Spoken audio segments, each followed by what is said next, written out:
பாருங்கள், திருமணத்தில் சிலர் பேசும்போது சிலருக்கு என்ன நீ உன் திருமண வாழ்க்கையை பற்றி உனக்கு என்ன விருப்பம் இருக்குது முதல்ல சொல்லிடு, அதுக்கு ஏற்றபடி தானே மாப்பிள்ளை பார்க்கணுன்னு சொல்லி. ஏன்னா சில பெண்கள் சொல்லுவாங்க, என் கணவர் சரியில்லை, ஏன்மா சொல்கிறேன்னு கேட்டால் 6 மணிக்கு வீட்டுக்கு வர மாட்டேங்கிறாரு, ராத்திரி 9 மணி ஆகுது, வீட்டுக்கு வர 10 மணி ஆகுது.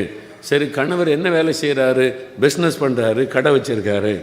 கடை வச்சுருக்காள் 6 மணிக்கு எப்படி வர முடியும்? ஆஃபீஸில் வேலை செய்கிற ஆள் தான் 6 மணிக்கு வீட்டுக்கு வர முடியும். கடை வச்சுருக்கிற ஆள் 10 மணிக்கு தான் வீட்டுக்கு வருவார். அவருடைய வேலை அப்படி. அப்போ கல்யாணத்துக்கு முன்னாலே யோசிக்கணும் இதெல்லாம். ஊழியக்காரனுக்கு மனைவி ஆகிறதுன்னா 24 மணி நேரம் ஊழியம் செய்யணும். அவர் எப்போ வருவார்? ஆண்டவர் விடும்போது வீட்டுக்கு வருவார். 6 மணிக்கு வரணும், 5 மணிக்கு வரணும்னு மனைவி சொல்ல முடியாது.